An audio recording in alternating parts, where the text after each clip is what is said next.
Nice to see you, nice. I hope you are all having a beautiful evening, wherever you are.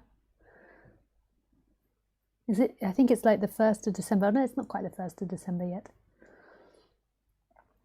But nice to see you. So let me tell you a little bit about live stream if you've never been on live stream before. So I always do a silent sitting for maybe 20 minutes at the beginning, and then I start the introduction maybe 6:30, 20 to 7 French time, and then I do an introduction and then I take questions. If you want me to if you want to call in and speak to me, then please call me in the Skype chat. My Skype is Lisa Cairns 12. You can also write questions in Skype as well. But if you want to speak to me, just put that so I can know, and then I can call you. Although I've forgotten my headset, I see. Where is that? I put that somewhere else. So nice.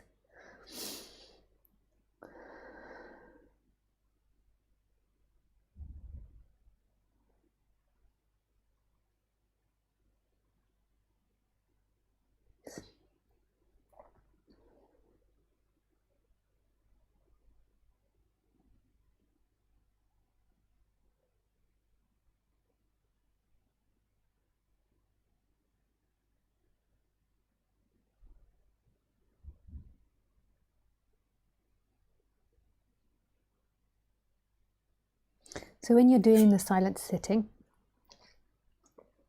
you can do whatever you like. I have no prescription for you, because who would I prescribe to? So who is it that thinks that it's doing something?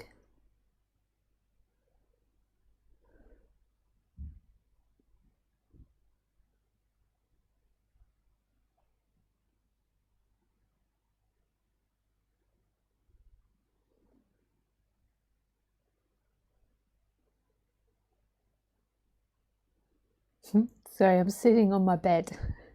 Khaleesi's deciding to have a good lick of her paw, not of her genitals. But the problem is every time she moves, everything's like looks like it's an earthquake.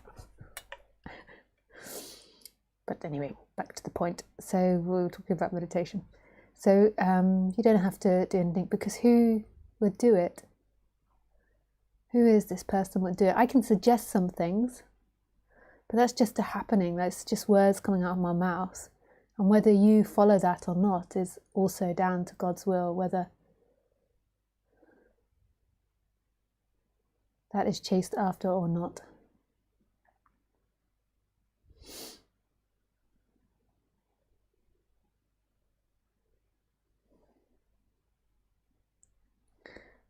And then there's different exercises that I recommend. You could either do the mindfulness of breathing, which is counting your breath. So every time you breathe in, you count 1,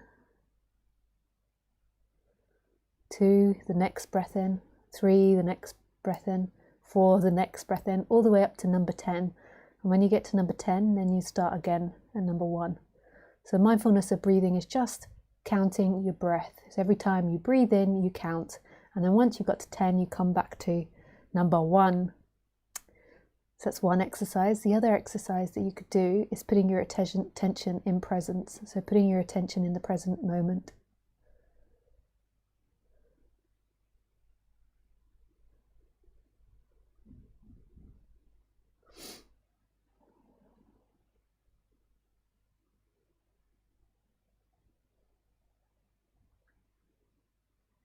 So putting your attention right here.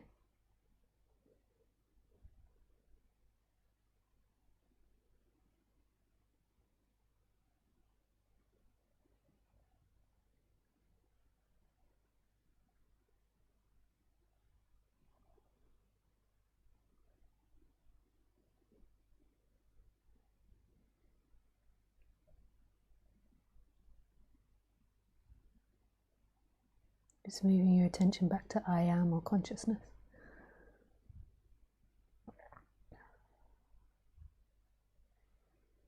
And knowing that the one that's doing it isn't actually who you are, that's a functioning in who you are. There's something that's watching that isn't separate from all things and is always here. It's not something you can get or find, but it's always here, experiencing. But the experiencing is things. The experiencing is life. Life is experiencing itself. It's not someone experiencing.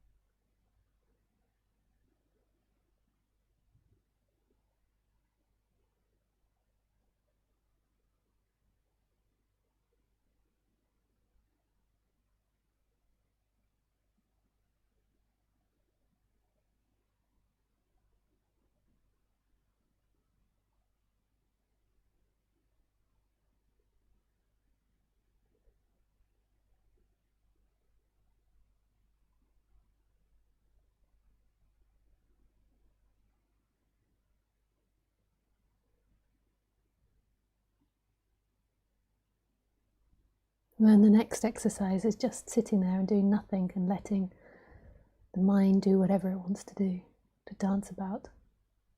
So that's my recommendation, but know that if you choose to do that or not do that, that's just a happening. That's not actually someone's choice. Who is the one that chooses? So even though I'm appearing to give prescription, no one can ever give prescription because there's no individual entities. It's a happening.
Hello.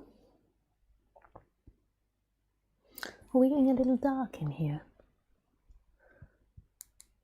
Oops.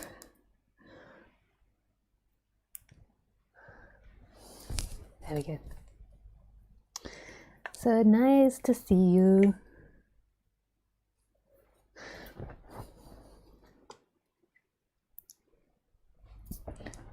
So let's get busy about non-duality.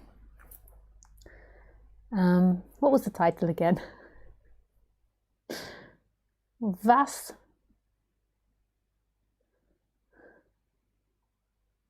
The title was All Stories, Words and Ideas Are Not Reality.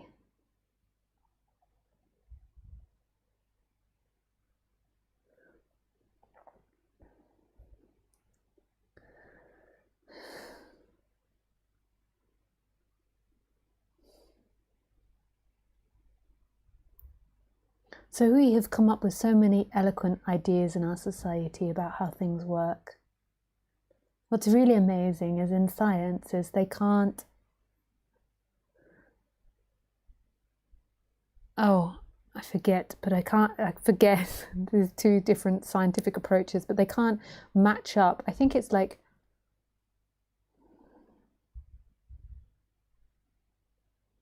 Einstein's perspective on...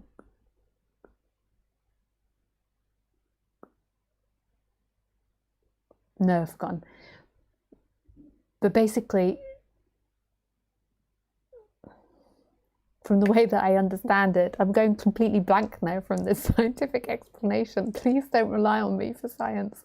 But basically, what makes sense in our world, so gravity and space and time, as we begin to expand out into the universe, it doesn't make sense. So it seems to make sense in our reality, in our universe, in our world, in the human world. But then as we expand out into the universe, it doesn't make sense. So it doesn't fit. There's something like that. So anyway, we've got these two different scientific modes. One that fits with the universe and space and time, and then one that fits with the human world and the way that we see things. And then it doesn't quite match. And I think an example of that, oh my goodness, I'm really making this up. Please, you can write and comment in Skype and tell me, or you can tell me on the comments below. You can tell me the actual explanation. And it's something like a reflection of that is that if you got onto an aeroplane and you went around the world, you would lose seconds.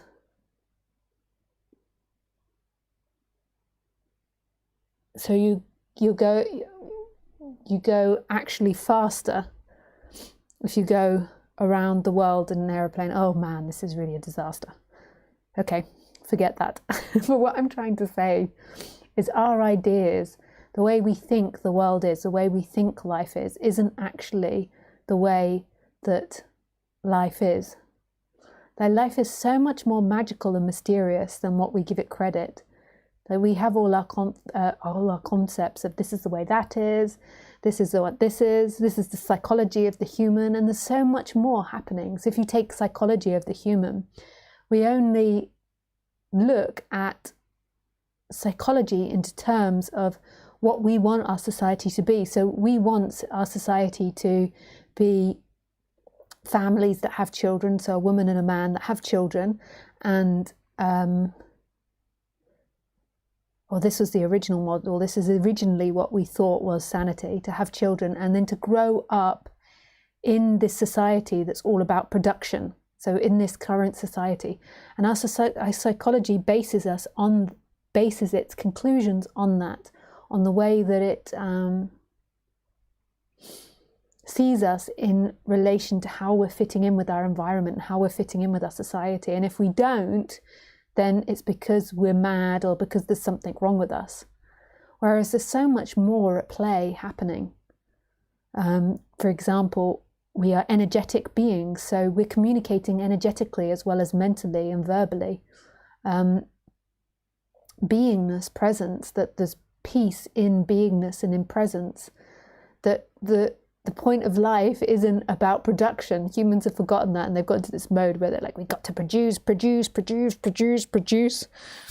Like, that's not the point of our life. I was going to say, I don't know what the point of our life is. Maybe creativity, or to not human creativity, but for life's point is creativity, like creating. But it's kind of like, can't find that. It's like you begin to pull it, it's like a string fallen loose from a sweater, and you begin to pull it and everything begins to unravel. And if psychologists or scientists began to incorporate things like energy bodies, and that everything has an energy, that maybe there is no free will. Scientists have begun to discover that, but they overlook it. That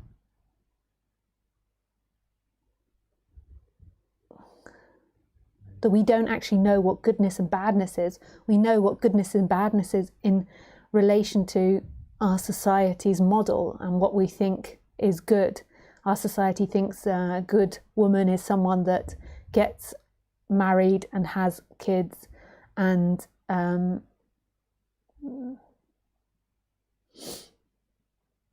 behaves in a particular way. I think that's beginning to change, but that's predominantly still what society sees a good woman, a successful woman to be. Yeah, like if you take in all the countries of the whole entire world, I'd say that's like the predominant belief. And a man is someone that produces for his family. And people that don't do that, they're a bit weird, or there's something wrong with them. In some societies, they even maybe get killed. And so the way we look at our world and the way we look at each other is through all these indoctrinations that we believe are true. You could say that our society and our world is a cult. Like, it's a cult belief. It's not true. We've made up the words, we've made up all the rules, and we've made up the parameters of what good and bad is. 200 years ago, it was bad to be gay. I mean, it's still bad to be gay in our society, but I mean, it was like punishable by death, I think, in Western society, or imprisonment. Maybe just imprisonment. 200 years ago, we'd have thought it was impossible that we carry around a little box in our pocket and we can speak to anyone, anywhere in the world, and we can find out all types of information in it.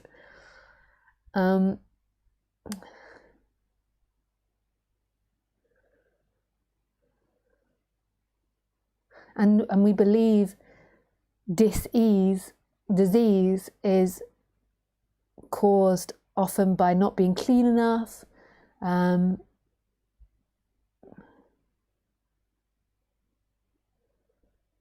not having the right medicines. And I don't believe that. Like, we don't take into account like people's thought processes, the way they think, the way they look at the world, as to how that affects disease, how that affects their life, how that affects their surroundings.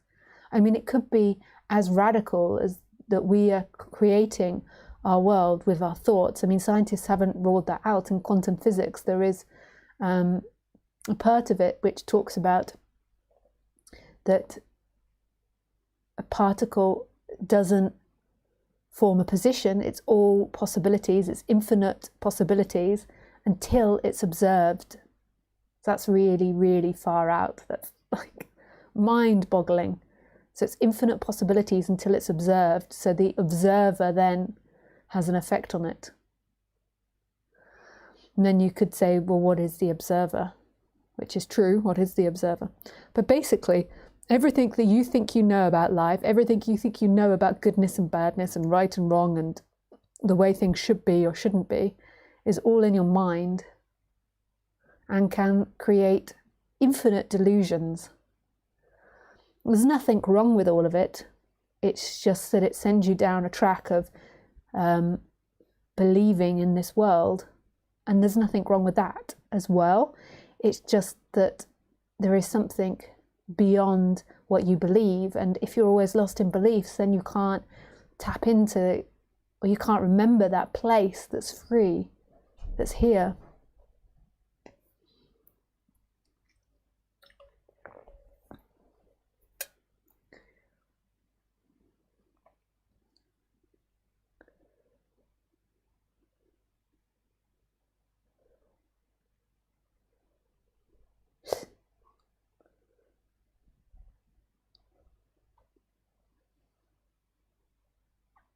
Like who you are is free.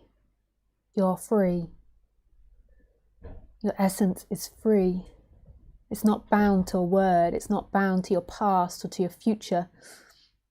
So let's go to non-duality more. So what is non-duality? Non-duality is that which is looking, that which is experiencing.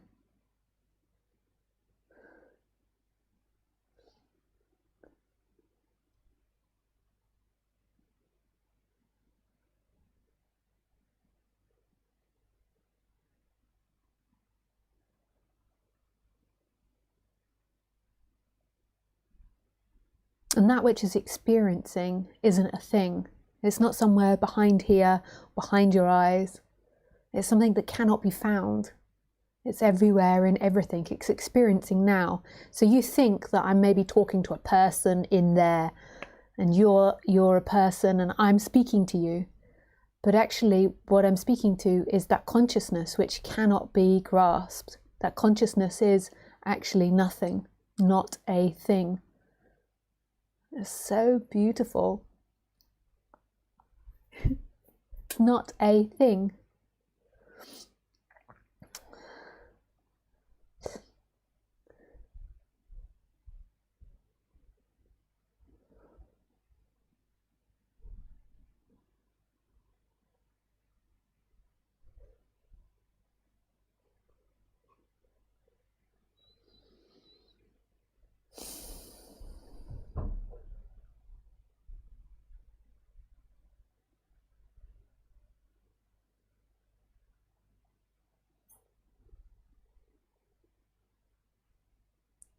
And so consciousness isn't looking from a position. It's not looking from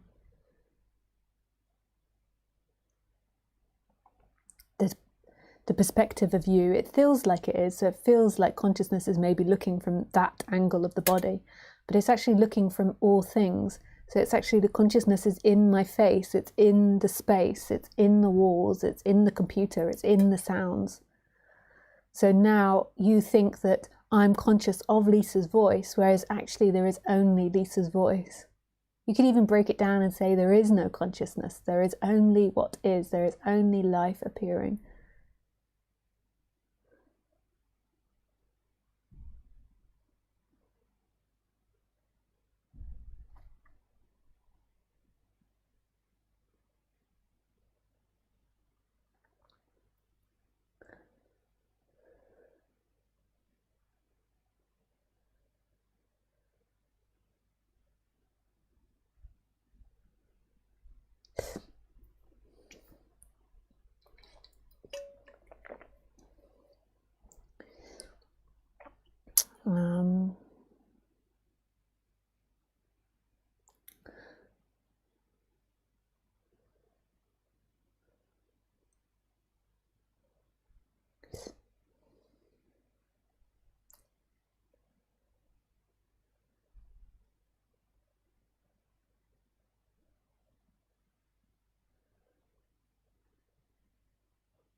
What happens when there is just a belief in stories and belief in you, then a seeking energy arises. There's seeking, seeking, seeking, trying to get to something. Whereas there's nothing to get to. Like, who is going to get there?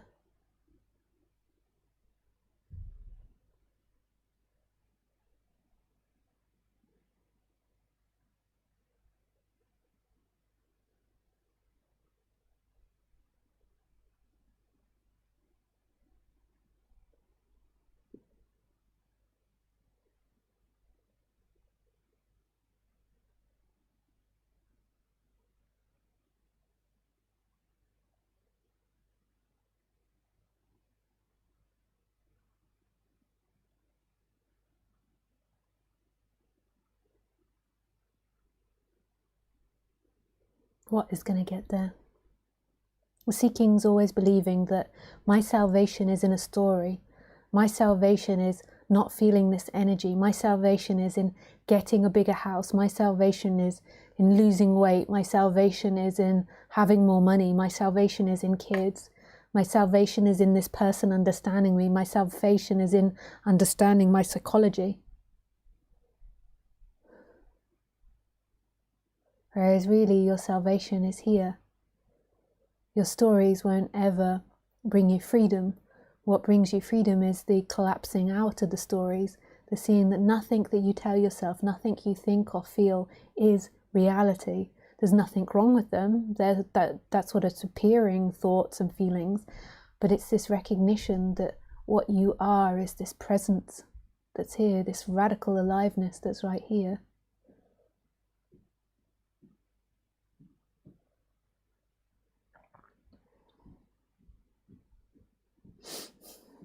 This is free. This is so exciting.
This moment is everything, what's happening now. So the bum on the seat, the legs on the cushions, the water in the bladder, the pressure on the chest, the warmth of the drink.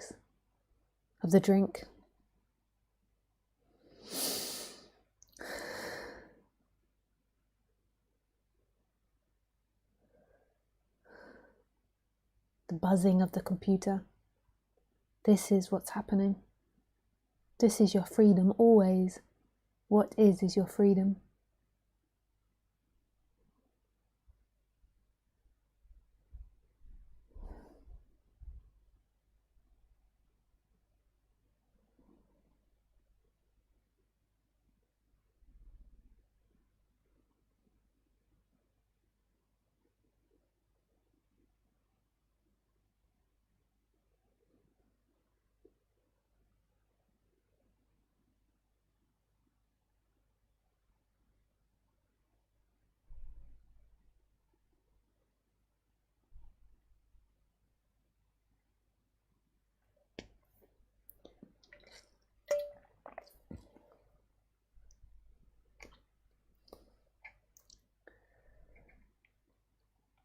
And right here, right now, there is nobody.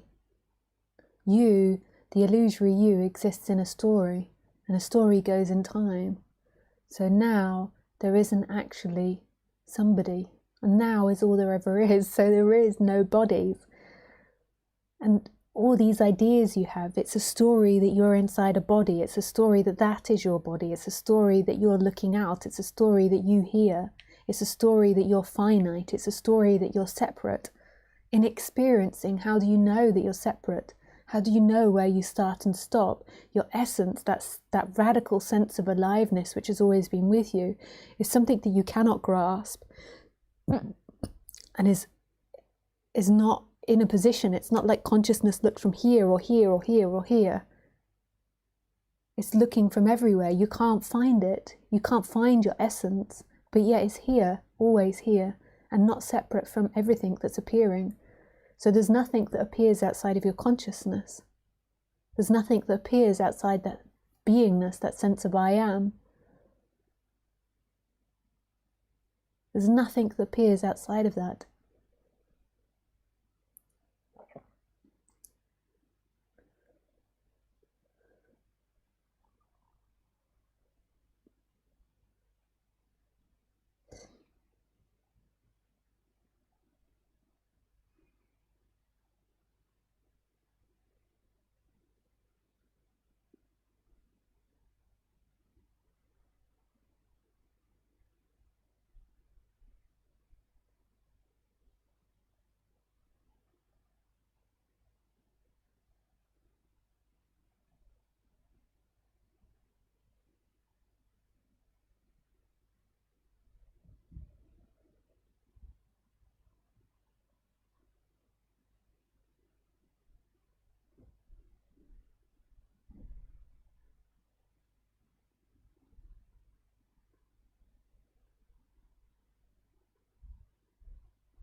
And that sense of being has always been with you. This empty looking has always been with you.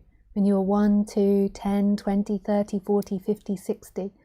But what happens is it gets muddled up with the personal attention and the thinking and the doership and the choices. So the doer, the thoughts, the choices, all of that's a functioning of the body. That's something that happens. And then that gets muddled up with your essence. So you think that that person is conscious, that person is doing it, and that person exists separately. But when you come back to the moment, you'll see that nothing is outside of that looking. Like, I'm not outside of your looking. It's not like looking stops here and I begin over there. Everything is in that looking. And the same with the beingness. Like, everything is inside being. And the beingness is love. Everything is inside love. The looking, I would say, is emptiness. But then when you condense them both down, you'll see that, like, really who you are is nothing appearing as everything, or everything as nothing. Nothing and everything, not a thing and all things. And it's here. It's always here. It's vibrant, it's alive. But the person gets seemingly stuck, and the consciousness and the person get stuck together, and then it's like, I am conscious, I am alive, I am this body, I am my thoughts, I am my behaviors, I am my actions. And then this creates this seeking energy, because when you do that, you feel limited. So you feel finite. And as soon as you feel finite, there's an uncomfortableness, because you're infinite and you're all possibilities. That's the nature of everything. Like, so if you go back to quantum physics, when you look at a particle is all possibilities until it's looked at. So your essence is all possibilities. It's that sense of wonder. It's, remember as a child, that beaming sense of wonder that you had. And when you become finite, when you become a thing, it always feels uncomfortable. It feels like you've been restrained. It feels like you've been put into a box. And then that creates seeking, and then that creates suffering. The seeking most probably creates overthinking, and the thinking becomes directed on what will make you happy. And then the belief is, the time will make me happy. So getting a house in the future, getting family, getting money, getting this, getting that. And then your life becomes very narrow, and your life reflects back that mentality. So I'm not allowed to speak about this on YouTube, because YouTube hides my videos if I speak about the current situation that's happening in the world. So I'm just going to call it L, the L thing that's happening. The L. Dun, bang, dang, the L. Maybe it's like that to you because it's backwards, I can't remember. Boop, boop, boop, the L. So with the L, I'm not into the conspiracies or not into the conspiracies. I don't know what the L is. I mean, this is something that's really crazy that's happened over the last year. I hope everyone knows what I'm talking about when I say the L. And I'm sure most of you don't believe me that YouTube hides you if you mention the L thing, because you like to believe that you live in a society that's free. Well, it is free. There are lots of great things about society, but YouTube is censoring videos, and it has algorithms. So it's not like there's some person sitting there watching my video. It's algorithms that are scanning my video, and if certain keywords are mentioned, then it begins to block you and hide you, and repetitively mentioned. So, and that has an effect because the creators begin to learn that. So the subjects that the creators have to avoid. So you're not, like, it's not free. It'd be amazing if a platform was set up that could be free, but I don't know how that would happen, because I can see lots of problems with that as well, like lots of abuse and stuff. Like, I quite appreciate over the 10 years that I've been creating that people aren't as abusive when I first started, because now they can't get away with it like they used to be able to, and I quite appreciate that. It was quite horrific at the beginning, but okay, so the L thing that's happening in our society. So I'm not saying there's a conspiracy or not a conspiracy. I don't care about that. My perspective on it is that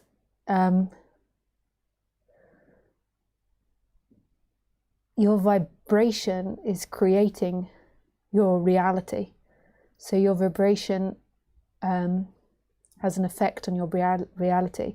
So, you know, when I said about life is all possibilities till it's looked at. So when it's looked at through like the Lisa instrument or through the John instrument or the Andrew or the Khaleesi, then I feel like what happens is then life defines itself.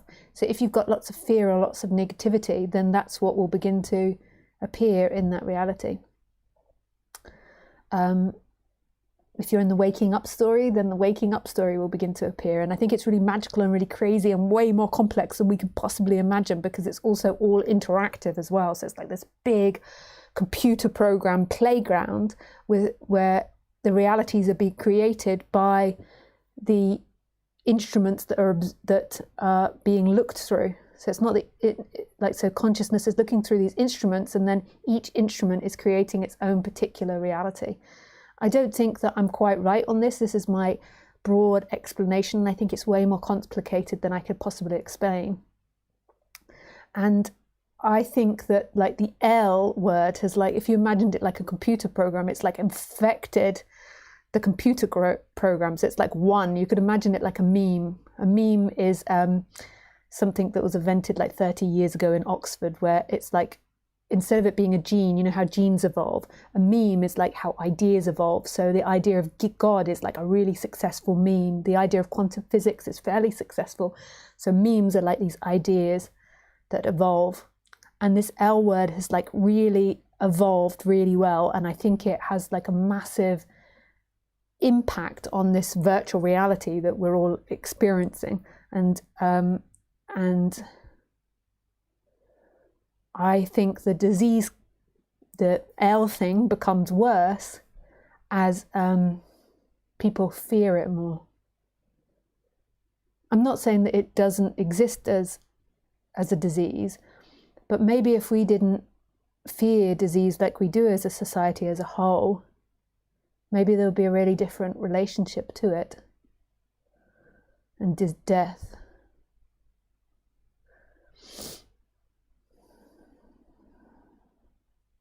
I think the consequences of the fear that's been produced from the L are going to be horrific on society, on this collective dream. And I think the best thing that you can do for society is to get into this subject and beam with that infinite possibilities. So moving your attention back to the infinite possibilities. And this changes the dream. It gives the strongest political activism that you could do.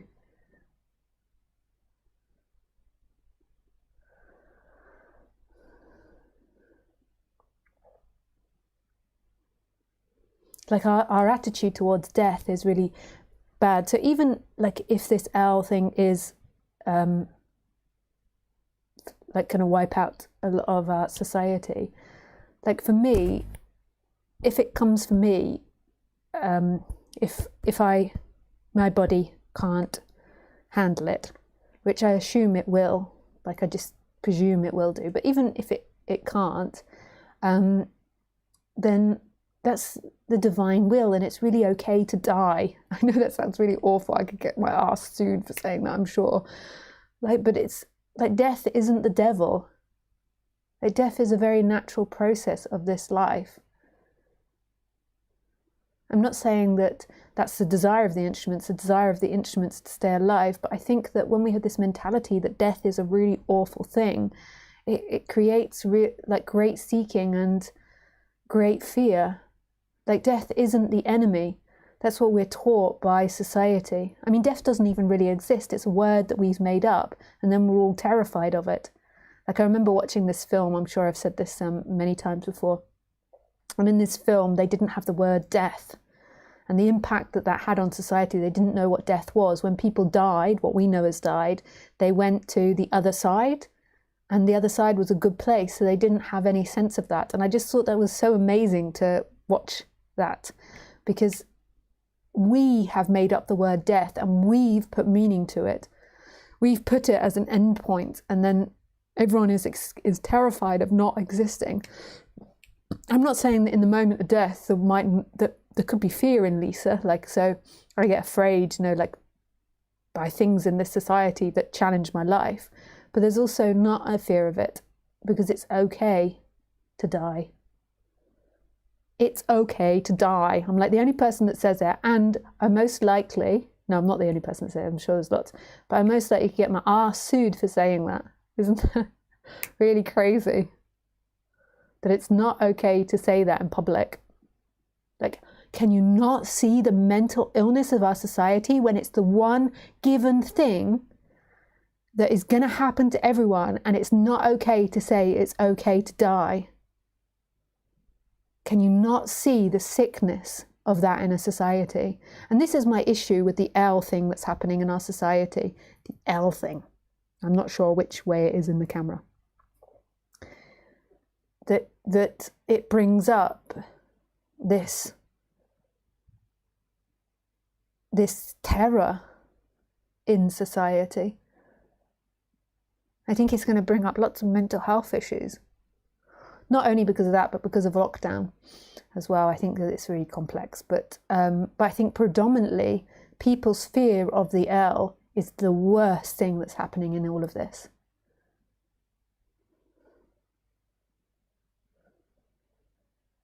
And I'm not saying that it wouldn't, like if the L thing came, it wouldn't be painful. Like, I would be the first, like, putting my hand up for some morphine, like, yes, I will take the morphine or whatever it is to take away the pain.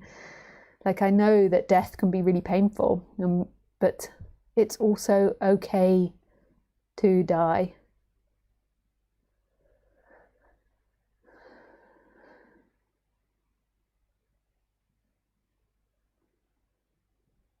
I'm not suggesting that anybody goes and kills themselves, or anyone does anything to others or to themselves in any way, but that came maybe from a little bit of fear of mine, of that I can be in trouble for saying that. So I got sucked into the fear, but then I'm back and I'm saying it again.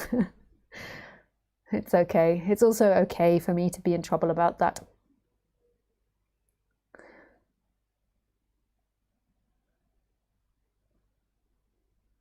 I have a partner who will look after me if I get in lots of trouble. Joking. I do have a wonderful, wonderful partner. Yes. But I just think that just shows how our stories are such traps, the stories that we put out. And especially that most of our society believes in the stories, believes that death can really happen. Death doesn't even really exist. What is death? Death is always happening in every moment. You never have the past, you never have the future, you only have this moment. This is death. This is death. Your whole life, your family, your kids, everything doesn't exist now. There is only this, which is empty and full simultaneously.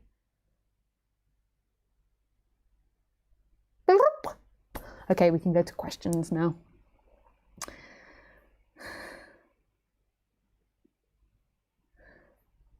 We can go to questions.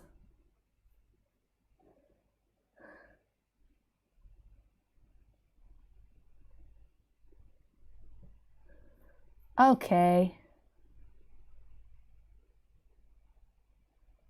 Dear Lisa, hey Malfred, nice to hear from you.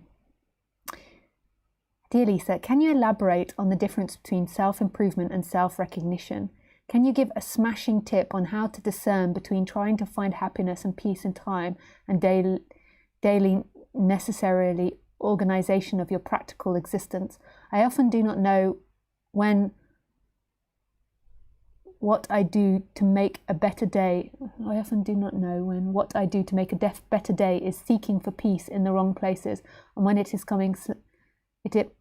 something worldly that has to be done. Confused. It was really fine what you were saying. Most people I know would agree, but as you know, I work with it every day. Yeah. Malfred works with people that are ill and dying. So, yeah. Oh, that's nice that you feel that it's okay that I say that in society. Feels quite a little vulnerable saying it out loud in our political climate. But I want to challenge that, because that is a limiting belief of Lisa's character. So to your first question, Malfred, can you elaborate on the difference between self-improvement and self-recognition? Yeah, so self-improvement is endless. So I still improve myself, and I'm refining the details of Lisa's personality. And I like to have the idea that will go on endlessly, that I can endlessly improve myself with different situations coming up and different scenarios coming up, and different life experiences. Which is kind of the same as those other two words, but so the self-realization is a presence that's right here. It's the consciousness, it's this movement of consciousness. So when you're identified, it's like the person and the consciousness belong together, and they tumble through time together. So it feels like there's somebody tumbling through time. And when the waking up happens, is the consciousness separates from the person. And then the consciousness is just here. So your looking is just here. It's no longer getting lost with the person in time. But the timeline of the person still carries on. So when we're waking up, often what's happening is it's separating and coming back together.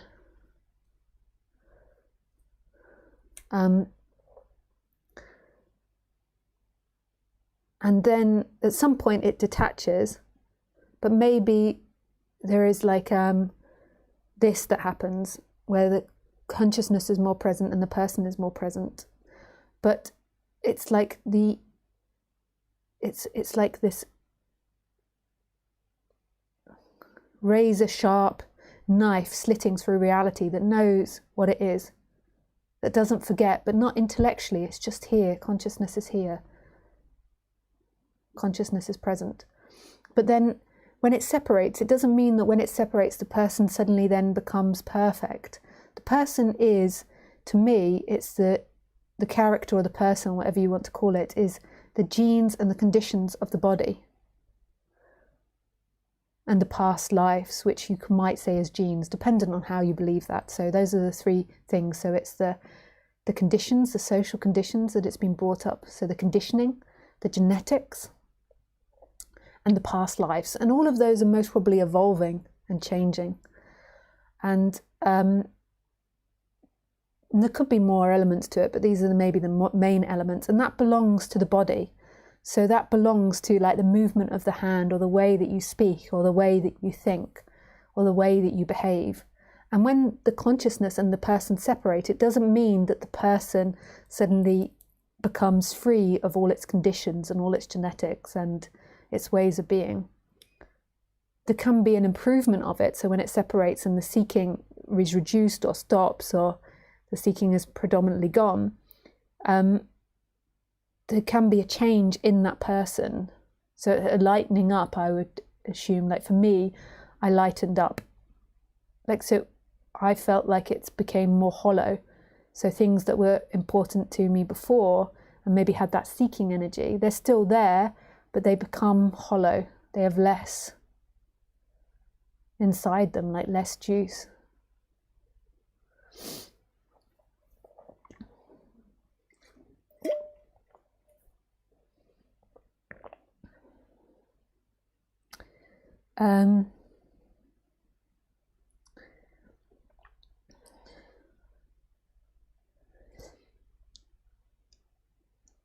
And recognizing these things, the human things, I think makes most probably your life easier, and your relationships easier, and your interactions with the world easier. So the more that you become conscious of dynamics, the more that your life gets easier.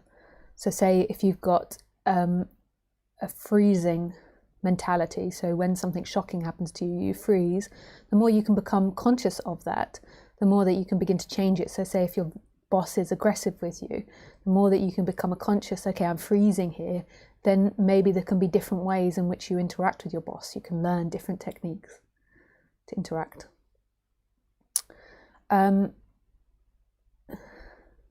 So fixing the person and improving the person doesn't separate the person from consciousness. So if you just worked on the self, it's not what separates from consciousness. I don't actually know what it is that makes that separate. It's something that happens.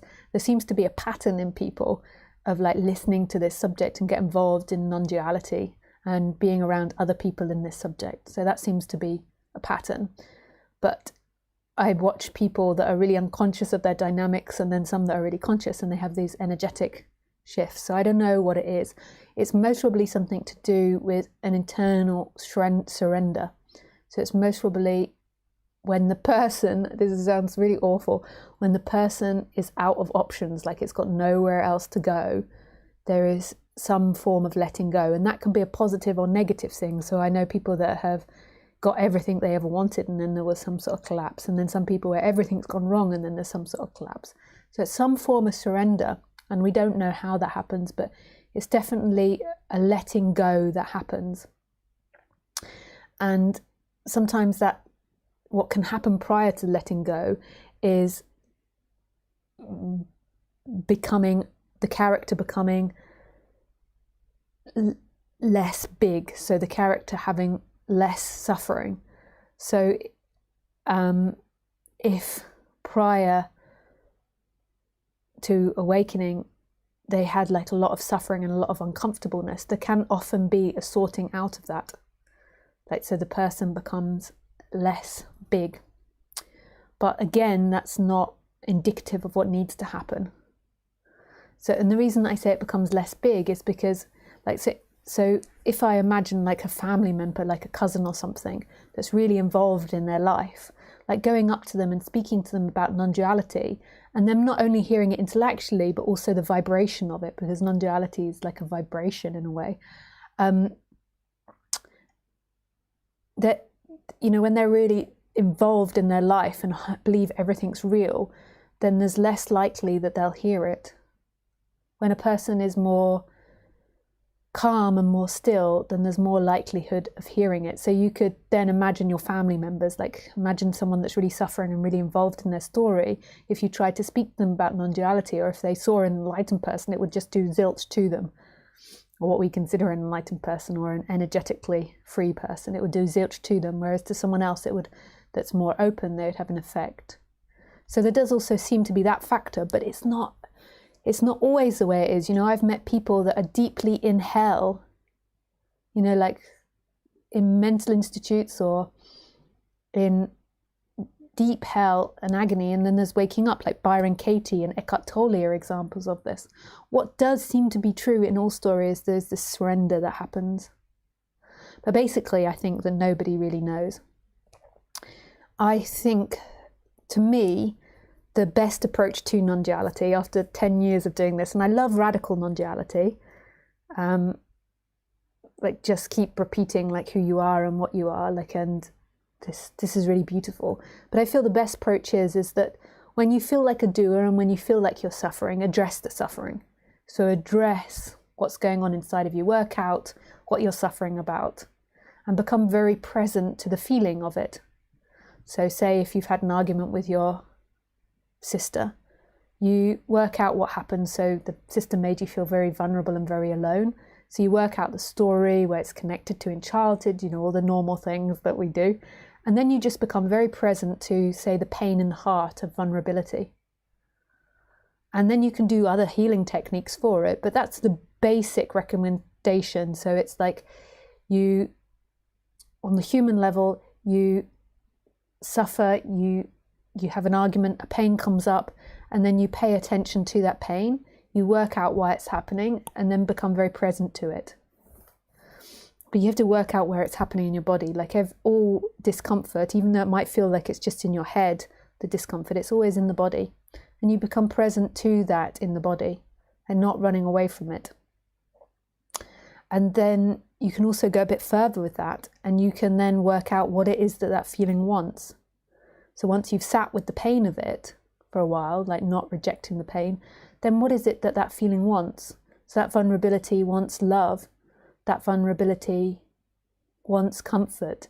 And then you can imagine giving that feeling that. So you can imagine giving what it feels like it lacks. This is very healing, this, I think.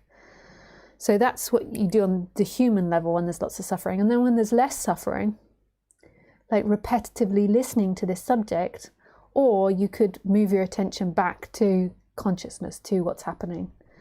But knowing that any idea that that will lead you to enlightenment is simply an idea.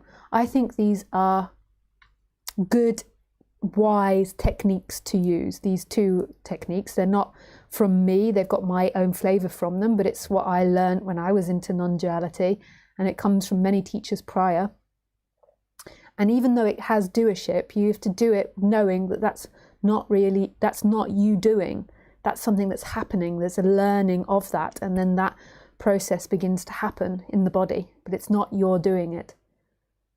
So it's coming conscious and putting your attention in the feelings, and then when you're not suffering, moving your attention back to what's actually happening. But that's not going to lead you to enlightenment, because that's a story. So then not getting involved in all these stories that go with it. That's just something you begin to do because you listen to these subjects, because you listen to people talk about it, and then it's in God's hands. You don't know what's going to happen. It's in life's hands. And listening to this subject again and again, and listening to multiple people. Don't just listen to me, listen to other people that resonate, because there might be some things, you know, that I'm not the perfect teacher, nobody is. There might be some things that I don't focus in enough on, like there's Roger Castillo that talks a lot about doership, which is really important. There's Neo-Advaita that talks a lot about no self, which is really important. But then I also think getting stuck in any of them, so getting stuck in the way I think or the way another teacher speaks, is also not it. Like, it's not about leaving with ideas. The most important part when you're listening to a speaker, I think, is the energetic vibration. But the words also have an impact, because they're also energetic vibrations as well. And they also take out odd thoughts. So you have all these thoughts, and then it takes out all these odd thoughts. So that's my perspective. And then I think there's lots of different things that you can do that's healthy for the person, like holotropic breathing, therapy if you've had very difficult childhood. But none of these things, I think, are the end game. These are things that are helping body-mind. What else is there? Ayurvedic medicine, Chinese medicine, massage, kinesiology, Reiki. Oh, there's so many, I can't remember it all. And I always think, don't take anyone too seriously, even myself, because these are words and ideas. I don't believe anything I say. Just appreciate it and let it undo ideas if there's ideas there, but don't take it on as a new dogma or a new belief system. The most important thing of what's happening is the vibration in this talk and in other people's talks. That's the same as the vibration that you get from when you watch news and when you watch the L stuff and all that anxiety is transported. L is such a nice letter. I do like L. Not just because my name's Lisa. Lisa, the sound of all those words. I actually think I prefer Elizabeth or Lizzie or something. Lisa comes from that. But it fits in perfectly with my Gemini personality. I think Lisa is something like communication of God or something. And Gemini is all about communication as well. It's funny, isn't it? My parents thought they picked my name. Apparently, my dad fancied a TV person that was called Lisa, and that's how he ended up with it. And because my mum had named my brother, he got to name me or something. And then they wanted it to be Liza, but they misspelt it. I also always wanted to have a name that was gender neutral. I quite liked Robin, as it could be a boy or a girl. Okay, the rest of your questions. I am really talky tonight. I often do not know when what I do to make a better day is seeking for peace in the wrong places, and when it's something worldly that has to be done, confused. Yeah, it's from your energy. So you know it from your energy. It's okay doing worldly things, but is it coming from anxiety energy or is it coming from an open energy? And I get it wrong sometimes, sometimes I do things from a closed energy and like an energy of agitation or something. I don't like doing paperwork. Being a severe dyslexic with other brain issues, there's something weird about my brain. I really don't like doing paperwork, and I always live in countries that weren't the country I was born in and often don't speak the same language, and I get that. Yeah, thanks Marfred for your question. I really appreciate it. So if you'd like to call, just write call me. Oh yeah, and there's somebody else I would like to advertise. There is another channel called Lisa Cairns Video Clips. I always forget to advertise it. I want to, but I forget. But in the box below, it's advertised. There is another gentleman. It's not to do with me, and he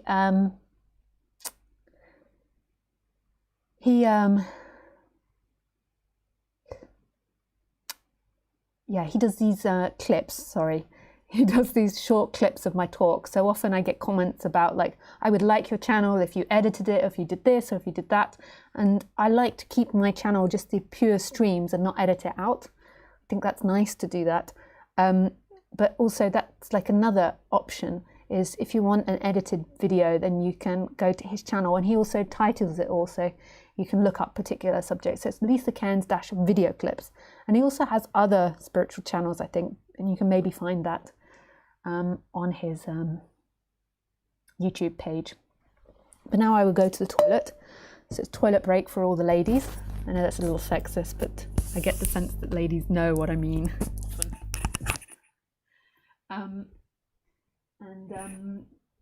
And the great thing about doing it at home, ladies, is that we don't have to queue for the toilets like you do at the theatre. Maybe that's not something many women know, but my mum and I growing up, we used to go to the theatre a lot. My mum loves the theatre and concerts and everything. And growing up near London, there was a lot on. And then when the interval comes, you spend the whole interval as a woman queuing for the toilet. And no man ever understands this. And I don't mean to be mean, men, but it's normally men that design the toilets.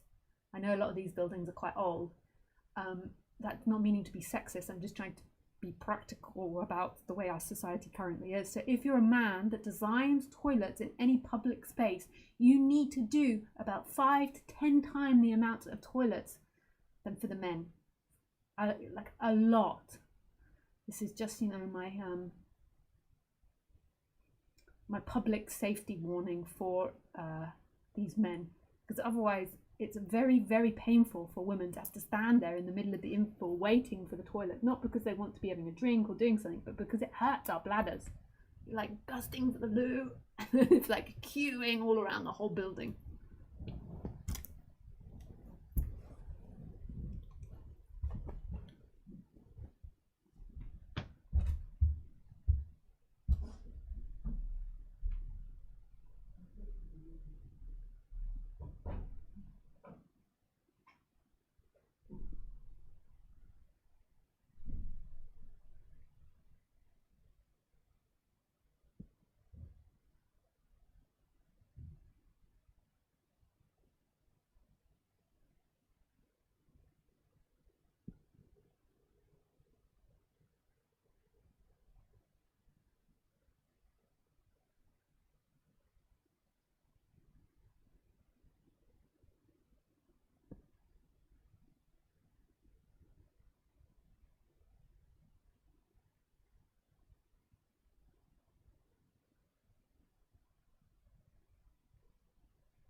I got my headset if anyone wants to call in. My hair is getting very long.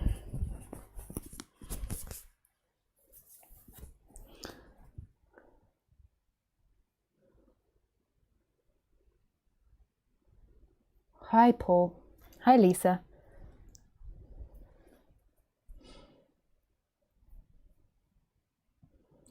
I had experience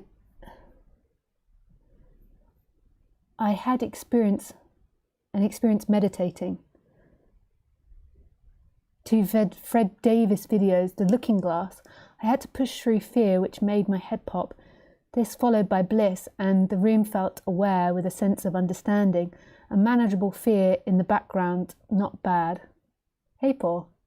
Oh, that's nice. Yeah. That's a waking up experience. Yeah, and it often comes with lots of bliss, but it is like an energetic shift, and that sounds so obscure. People think it's an understanding, like that you get non-duality, and then when you have these experiences, it's like it's really not an understanding. It's a shift in perception. So it's like it can be very subtle, and you kind of like it's happening to everyone all the time. So there's many times throughout your day where you're less bound to the body and more open and more spacious. So when you feel more happy normally, then you're more expanded and more spacious. So you're less identified with the person. And when you feel more sad and more suffering, then you're more contracted and more identified with the person.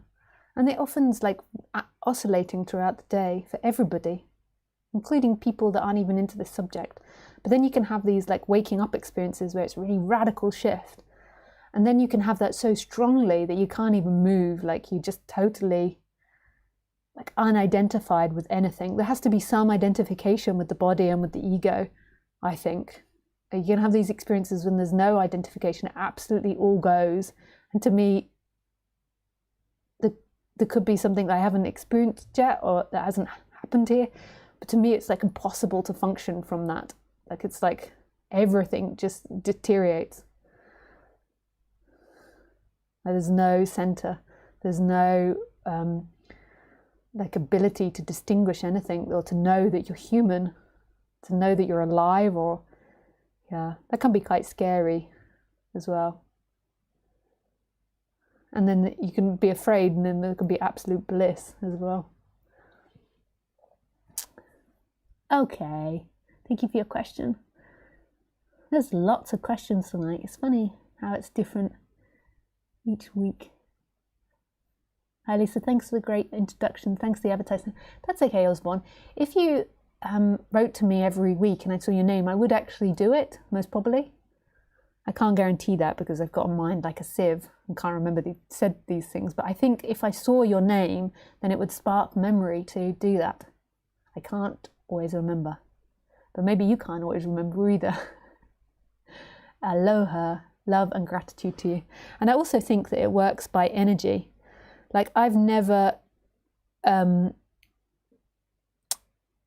advertised my business. Oops. Yeah, sorry about that, guys. That was not a burp. I would like to say it was.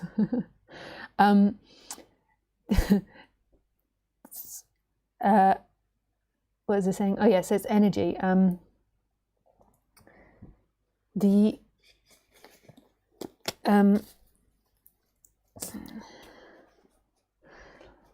Like I know that in some way I did advertise because YouTube did all my advertising for me, but I didn't use keywords on YouTube and I didn't try to do it, but it kind of did it by itself. But I also think it's energy because I see other people that are on YouTube and they're putting in all the right keywords, not necessarily with this subject, but with anything for that subject that they're trying to talk about. They're doing everything and then videos just never take off. And then there's other people where they maybe put loads of effort into it and they really take off. And then there's other people that maybe like me, it just kind of happens. And I think that YouTube did advertise for me and does advertise for me. But I think also there is an energy to it because it kind of stays exactly the same size that I want it to stay. Like I really, and it has done for the last like 8 years or 9 years. It's always stayed the same size, and that's kind of what I want it to be, which is kind of funny. Aloha, Camilla.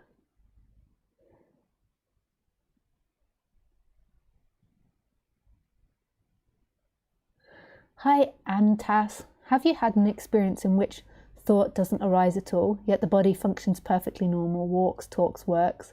Of course, you can't have this experience because there is no sense of self in it, but you know what I mean. Yeah, I've had all different types of experiences. Yeah, I've had it where there's no thought that arises. And it feels like the human functioning is very basic and simplistic. But that doesn't stay that way. Like thought arises and comes and goes for me.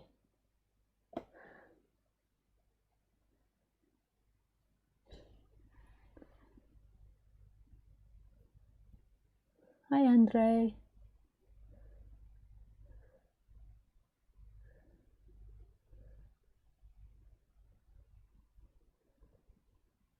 Hi, Jamil. You said nothing. Hi, Lisa. It's Jamil or...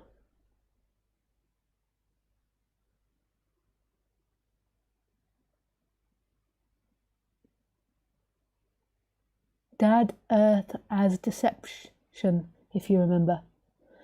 No, I don't. But hi, Jamil. Nice to hear from you.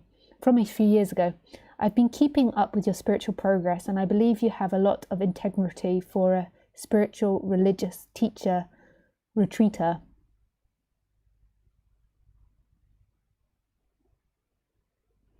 Oh, nice. I don't think I see myself as any of those categories, like spiritual religious teacher retreater. And I don't see myself as having lots of integrity or not having integrity, but I appreciate that's the way that you see me, and that's nice to be seen like that. I'm not sure about the spiritual religious teacher retreater, but to be seen as lots of integrity. I think my character has integrity, but who knows in the greater scheme of things what's right or wrong, or good or bad in the end. No one is free to everyone. You said nothing was razor sharp. Does that hurt anything? No. Death as an energetic sensation of the mind, like in the spine of turning back beyond a year of time, hopes and dreams relevant for today because of said threats of it going away naturally. I don't understand what that means. Maybe you can clarify. Thank you, Jamil.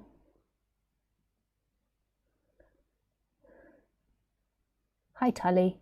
Hi, Lisa. Are there people that are really able to stay in a non-dual state consciously, or at least control it? Or is it a lost battle to think one can reach such a level? No, you can't control it.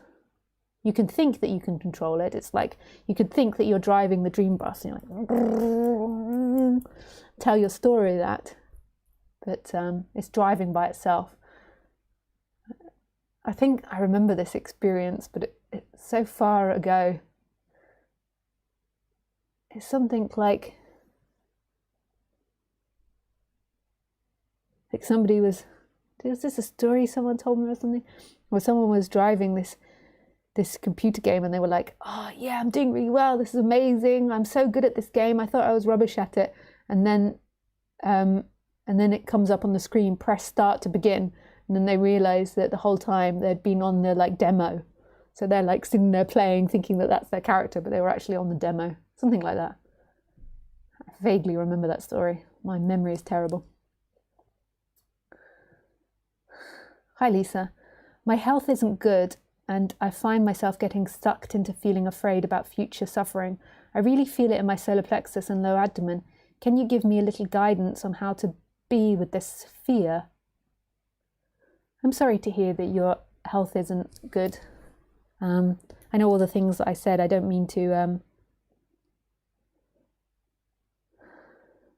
dismiss the pain of when the health isn't good.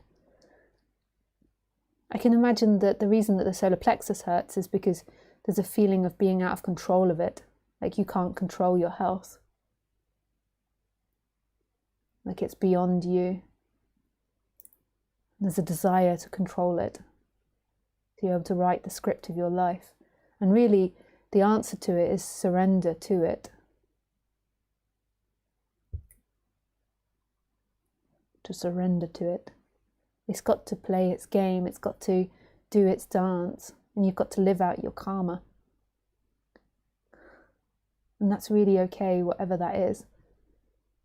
Like whatever you've been told a happy life is, or a successful life is, or what your life should look like is a lie.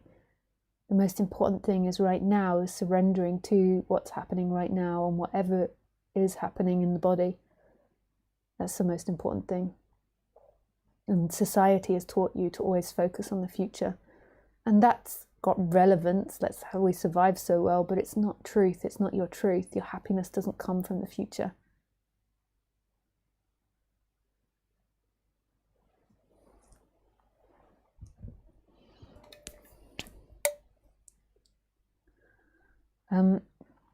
And to me, the most important thing about the feelings in the body, in the solar plexus, in the stomach, and the fear that can arise, is just being present to that feeling. So the story is going to try and take you off about what the actual fear is. That this is going to happen to you, or that's going to happen to you. And that's not true. Sometimes, though, it can be really traumatic, and maybe staying in the body isn't the best idea. Like putting your attention into consciousness is better. But most of the time, I would recommend trying to allow the fear in and see it's not true, whatever it's saying. It's not true. What's true is what's happening. And then if you feel you're getting stuck there, then just putting your attention in the I am or in consciousness, or just distracting yourself if it becomes too much. Doing something else. But sometimes there can be this phenomena when you get stuck in a trauma loop. So if it gets too big, then just moving away from it.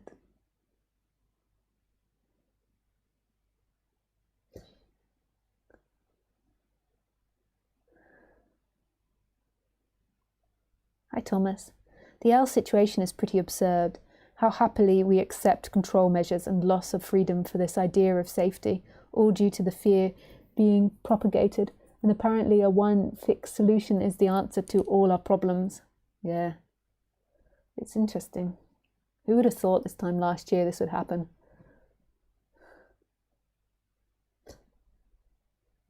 Hi Isabel. So grateful for you giving this live stream. Transmitter of love.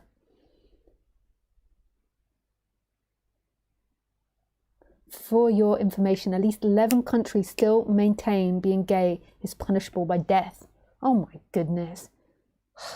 Humans, like that, like, how do people get to that conclusion? Currently, 11 countries where being gay can get you killed under law. Well, LGBTQ. What's the Q? Rights have made great strides in the parts of the world. Homosexuality remains illegal in estimated 70 countries, and 11 countries carry the potential for death penalty, particularly among men who have sex with men. Why? That is so ridiculous. I mean, originally, I suspect it was about transmitting illness. No, I doubt it was. Why? Why is that so offensive to people? It's an anus and a penis. It's love.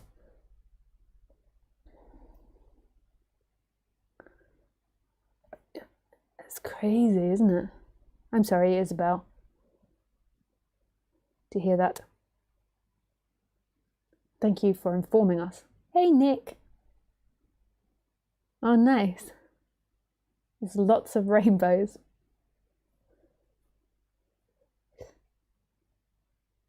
Hello, Lisa.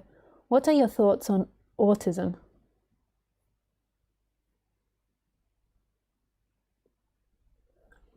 Carl Jung spoke about daydreaming being caused by a man's complexities. Does daydreaming separate a man from the present moment? Can you also speak about negative imagination? Thank you. No, I don't think daydreaming separates a person. What separates a person is a belief that that daydream is true. So daydreaming is happening all the time. Like just in this moment, thinking, like somebody said, that I'm an integral person. That is a daydream, but most people aren't conscious of that. That is a thought that you believe about me, and that's not reality. Reality is what's actually happening right now beyond thought. So it's not daydreaming is a problem. Daydreaming is part of functioning. And then we have more elaborate daydreams where you daydream about like going off and saving the world. But it's seeing that none of that's true, and none of that daydreaming is what will bring you freedom or what you're really looking for. So when you daydream these big ones about saving the world, you can understand a lot about your character from doing that. But it's not reality. None of it is. Everything is a daydream. Even calling this as a cup, and imagining that it's a cup is a daydream. All of it is fog of the mind that people believe in and believe is a real world. It's not a real world. This is a real world. Well, not really. Even this is a daydream. But this is what's happening. What are my thoughts on autism? My thoughts on autism are that most probably high-functioning autism and autism as a general is most probably the next evolutionary step for humanity, but the bodies are unable to cope with it. So I know more about high-functioning autism, but in high-functioning autism, it's my understanding, my limited understanding is what often happens is mind can only focus on one thing, and too many things are focused on create chaos, and this is something that is a downfall for a lot of autists. But they have the ability to function on one thing really well. And I feel like this is where society is beginning to go to. But it's like everything, that our evolution is happening so quickly. So yeah, and then when it's like people that have really strong autism, I think it's that the senses are overly chaotic. And I think that this is because of the next evolution that's going to happen in society. This one focusedness.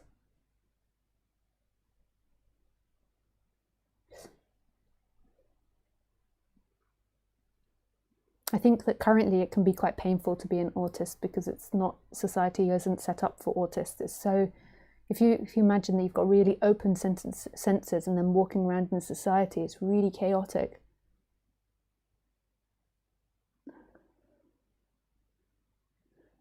But I also, there's so much I don't know about autism, and I've not researched it. I mean, I've researched it to an extent, but I'm not an expert in any way about it. Yeah. Thank you for your question.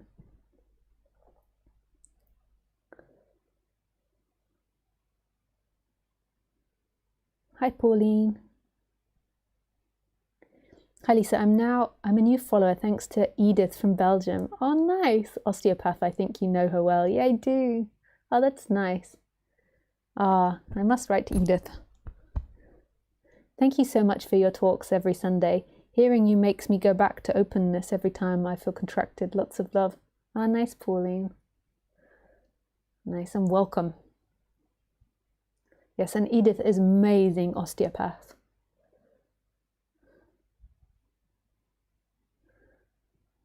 She helped me with stomach problems that I had. So I'm going to take a call now from Brian. So get ready, Brian. Here I come. Here I come. My dad used to say that and then chase us around the garden, me and my brother, in the evening time when it was time to go to bed. He'd be like, "Rah!"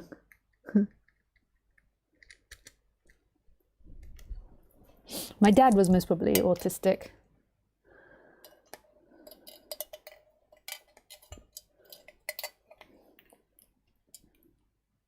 We were talking about autism earlier. More than likely autistic. Or these sorts of tendencies.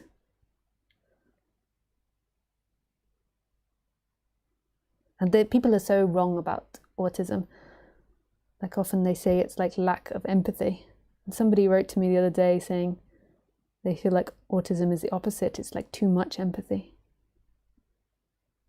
And my dad was very empathetic. I remember when I was like maybe like 6 years old, and I was a little bit spoiled, or maybe a lot actually, if you compare me not to the Western world, but to the whole of society.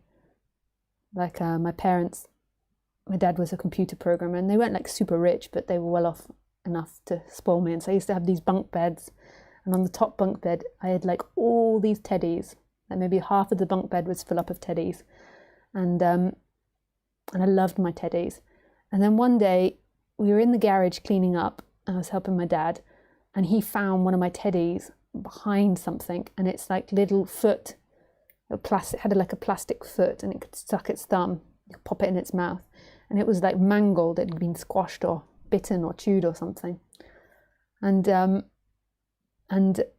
he did a voice like, "Nobody loves me," as this little teddy. Like, "I've been left behind this cupboard and now I've not got a hand." And like I remember just bursting into tears and crying my eyes out at how sad it was for this teddy. And then it was like this teddy got top priority after that with its little injury. I think I like wrapped it all up and bandaged it up, and then it got special bed and special position. And I think that was like my first memory of my strongest feeling of empathy was to my teddy that got locked in the garage. So yeah. Okay, Brian.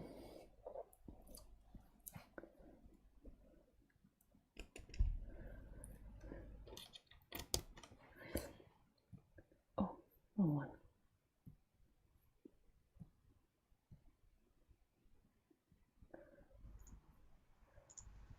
Hey, Lisa. Hey, Brian.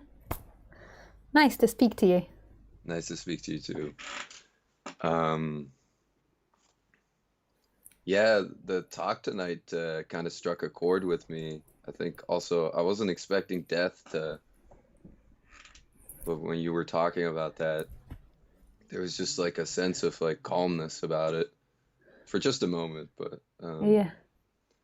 And Yeah, imagine if we'd been brought up in a society where that is like reinforced a lot, like death isn't this big bad thing, but everybody, you most probably know, sees it as a big bad thing.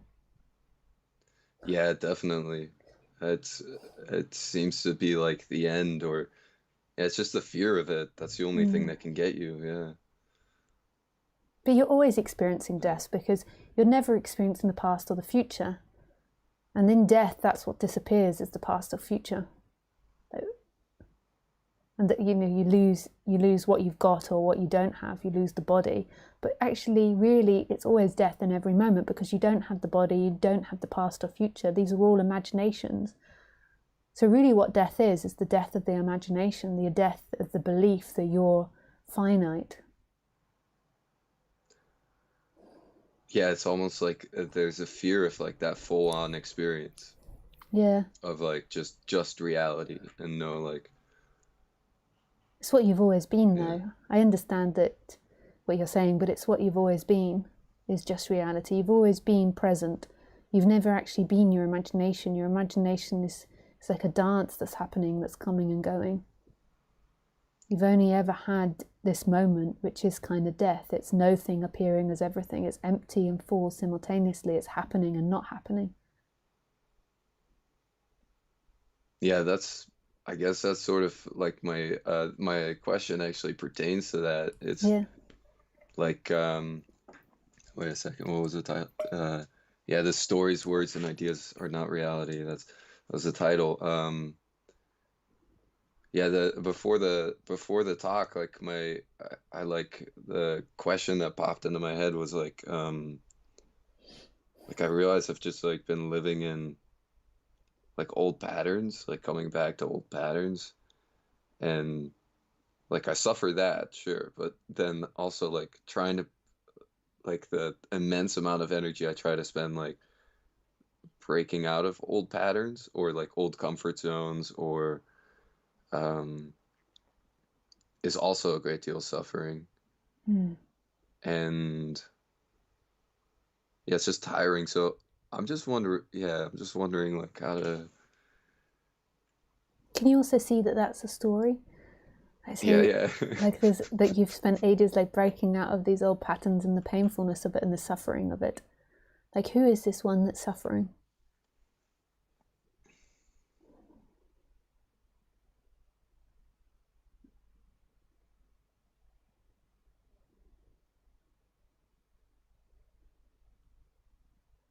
Yeah,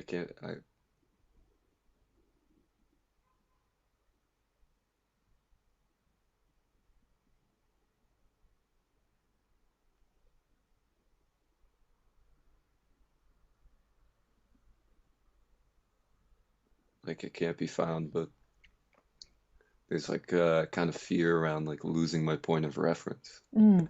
Yeah. What's the fear saying? If it says anything. Um,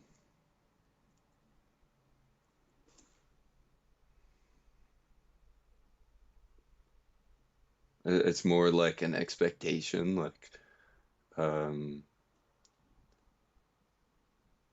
so maybe it's one of the chakras really because it's like it's an expectation of like misery or an expectation of like um,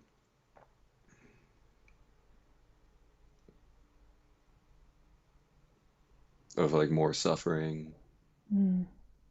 um, of being stuck Mm. energetically. Can you see that that's something you've learned? That's a story that you've learned and that's been believed in. It's not true. There's a part of you now that's all possibilities. There's a story that's used to telling the story of you, and that has a story of like your suffering and what's happened. But can you sense there's another part of you that's infinite possibilities now, that's free of all of that?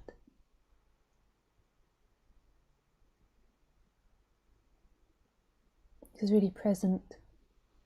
Like everything disappears there.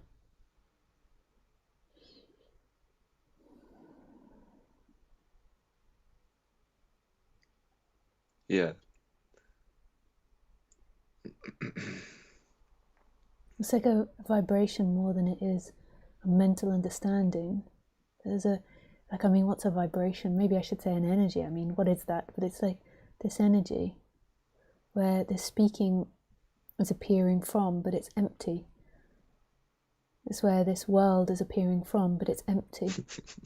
It doesn't go into time. It's really crazy. It's all empty. It's because I can see how I can't get there. Like, yeah, because the person is always in time. Thinking, imagining is always in time. And what's being talked about is the timeless. But it's here. It's who you are. It's in the intimacy of the sounds, in the sensations, in the feelings, in the room, in the colours. It's the intimacy of everything. And then there's imagination that tells about the difficulty of Brian and his life, and that's okay. And we could work through that as well. Like me and you've done a session and we've worked through those sorts of things. But it's also seeing that that's not who you are and it's not true. And actually, you don't need to endlessly work on yourself. All of that, it's not that you don't need to or do need to. All of that is just imagination now. And then there's pain maybe arising in your body or fear arising in your body, and it feels tight and it feels contracted. But actually your consciousness is not tight and contracted. Even if your body is, your consciousness is free. Your essence is free. Your essence is infinite possibilities, and it's only here.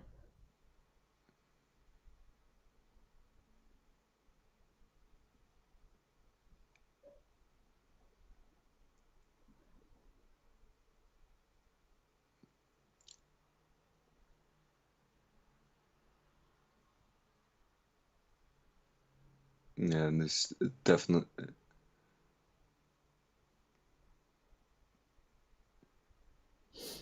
I can, I don't really want to say anything because I feel like it's just going to be a story again. Yeah, it will. But I mean, it there's, has to be. It has to be, because as soon as we go into words, we go into stories. But there's nothing wrong with stories. Like, there's ones that are more true and ones that are less true, more in line with what's happening and less in line. But they're just not real. They're not fact. yeah, if I tune in now, like it feels like there's sort of an energy of flatness, like, Mm. um, and it feels like a defense, or yeah, maybe, And yeah, maybe it is. The flatness is in the body, more than likely.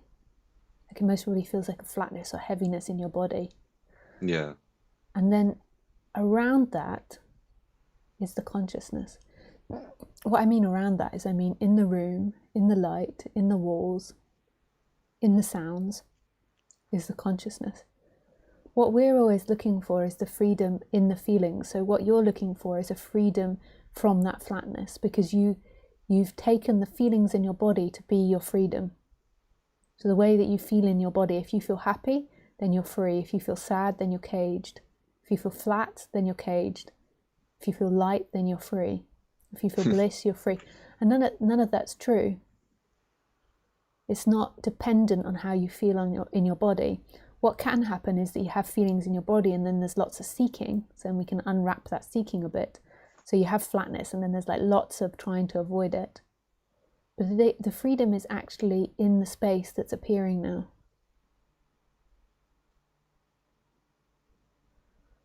So it's like there's flatness and then there's a wanting to avoid it. And the flatness, you're right, it could be an element of it that's a defense, like it resulted from like hiding away, blocking the world out, and that becomes a seeking pattern. And if you relax that seeking pattern, then maybe there can be more of a sense of the non-duality, the spaciousness that's around you.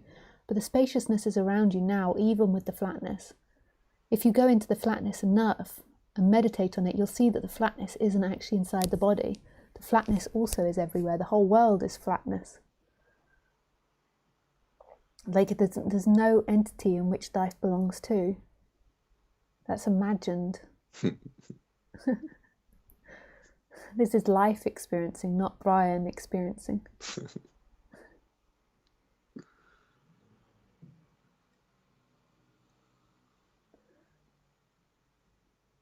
Yeah, it's funny because when I hear you just speak during the talk, like it seems especially like right at first when you start talking, it seems like energetically easier because there's no expectations, there's no need to talk back or like anything like that.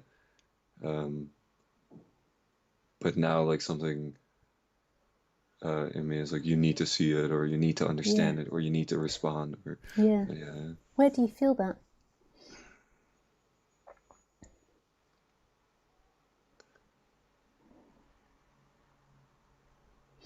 Yeah, the only way I could characterize it right now is like really in my lower belly. Mm.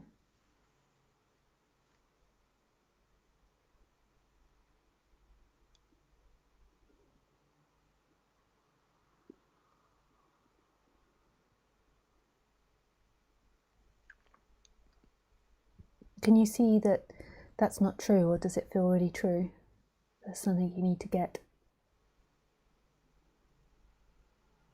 Now I just feel it in solar plexus. Yeah, No, it doesn't feel.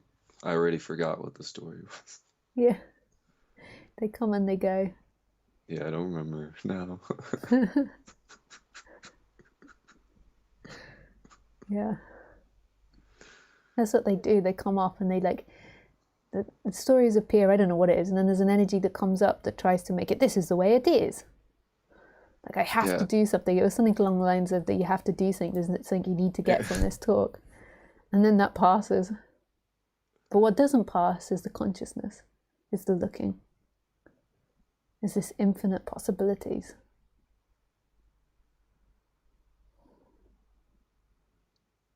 so even the body is then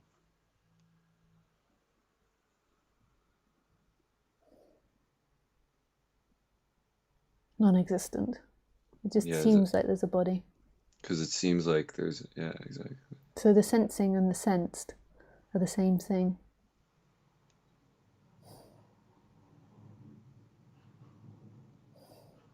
What we think is, we think there's a body sensing the world, but you can't have a body sensing the world without a world to be sensed.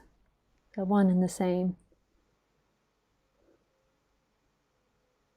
One can't exist without the other.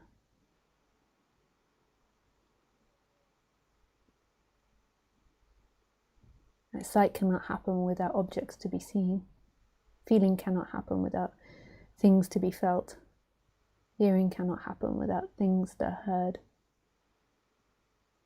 We always think it's us against the world, like we exist independently from the world, whereas actually it is one movement happening. You're not separate from the world. You are the world. There is no body. There is only what's happening, or you could say there is a body and you're the body and the world. Or you could say there is no world and there is no body. But what people are always telling themselves is, I am just the body, I'm finite, I'm finite, I'm finite, I'm finite, I'm this. I'm good, I'm bad, I'm right, I'm wrong, I've done bad, I've done good. People like me, they don't like me, what am I going to do? I need this, I need that, and all these stories gather in the body, and then there's this tight energy in the body that believes that it's you. Whereas there is no you.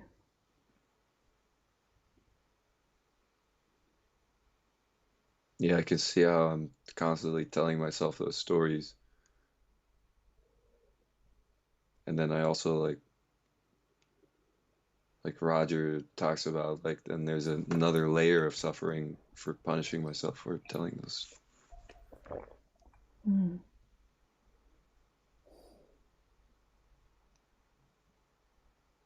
But like I'm making that up too.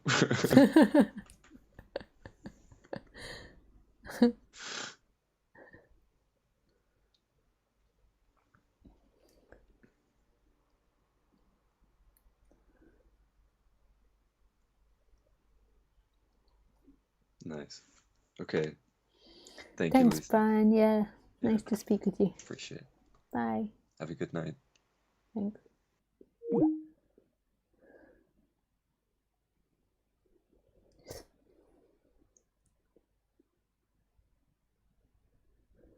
So maybe that's enough for tonight. There's lots of people that I haven't answered. I'll just say hello to them, but I'm not going to answer your questions, so you can write them for next week's stream. So, hello Jonas, hello Bia, hello Gerard, hello Jamil, hello Thane, hello Connell. Nice.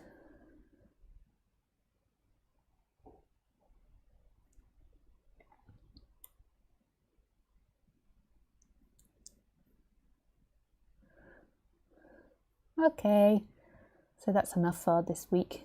I wish you lots of love, and I shall see you next Sunday. Good.